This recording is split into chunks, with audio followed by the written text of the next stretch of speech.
নমস্কাৰ, প্ৰাসংগিকলৈ আপোনালোকক স্বাগতম।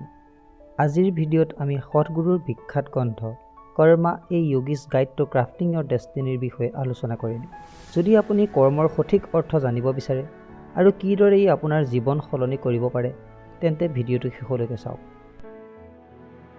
আমাৰ সমাজত অধিকাংশ লোকে কৰ্মক পাপ বা পুণ্য বা ভাগ্য বুলি ভাবি লয়, কিন্তু সদগুৰুৱে তেওঁ গ্ৰন্থত উল্লেখ কৰিছে যে কৰ্ম হৈছে আপোনাৰ কাম-কাজ, চিন্তা ভাৱনা আৰু অনুভূতিৰ সংমিশ্ৰণ।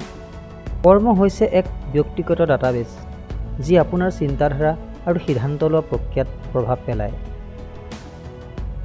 সদগুৰুৱে তেওঁৰ গ্ৰন্থত বুজাইছে যে কৰ্ম দেহ, মন আৰু শক্তিৰ স্মৃতিত সংগ্ৰহিত হয়। কৰ্মৰ অৰ্থ পাপ বা পুণ্য নহয়, ই ক্ৰিয়া আৰু তাৰ ফলাফলৰ সম্পৰ্ক। আমি জনজীৱনত কৰা প্ৰতিটো কাৰ্যই এটি চাপ এৰি যায়। কৰ্মৰ পৰা মুক্তি পাবলৈ প্ৰথম খোজ হৈছে সতৰ্কতা। যেতিয়া আপুনি সজাগভাৱে যিকোনো কাৰ্য কৰে, তেতিয়া কৰ্মৰ চক্ৰ ভাগিবলৈ আৰম্ভ হয়। ধ্যান, যোগ আৰু সতৰ্কতাই কৰ্মৰ চক্ৰ ভাঙি জীৱনলৈ শান্তি আৰু স্থিৰতা আনে।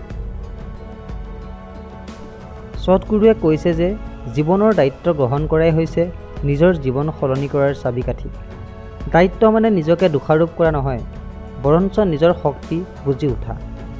যেতিয়া আপুনি যিকোনো দায়িত্ব লয়, তেতিয়া আপুনি ঘটনাৰ বলি নহয়, সেই সময়ত আপুনি সেই পৰিস্থিতিৰ নিয়ন্ত্ৰক হয়। কৰ্মৰ চূড়ান্ত লক্ষ্য হ'ল পৰিধিৰ পৰা ওলাই আহি এক স্বতন্ত্ৰ জীৱন যাপন কৰা। ধ্যান আৰু যোগৰ দ্বাৰা আপুনি কৰ্মৰ চাপবোৰ দূৰ কৰিব পাৰে আৰু জীৱনলৈ প্ৰসন্নতা আনিব পাৰে। সদগুৰুৰ গ্ৰন্থ কৰ্মাই আমাক শিকাইছে যে কৰ্ম কোনো পাপ বা পুণ্যৰ কথা নহয়, ই জীৱনৰ দিশ সলনি কৰি নিজৰ ভাগ্য গঢ় দিয়াত সহায় কৰে। শেষত আপোনালোকে যদি এই ভিডিঅ'টোৰ পৰা অলপ হ'লেও সদগুৰুৰ বিখ্যাত গ্ৰন্থ কৰ্মা এ য়োগিছ গাইড টু ক্ৰাফটিং ইয়ৰ ডেষ্টিনিৰ বিষয়ে জানিবলৈ পালে, তেন্তে চেনেলটো ছাবস্ক্ৰাইব কৰক আৰু আমাৰ সৈতে আপোনাৰ মতামত শ্বেয়াৰ কৰক।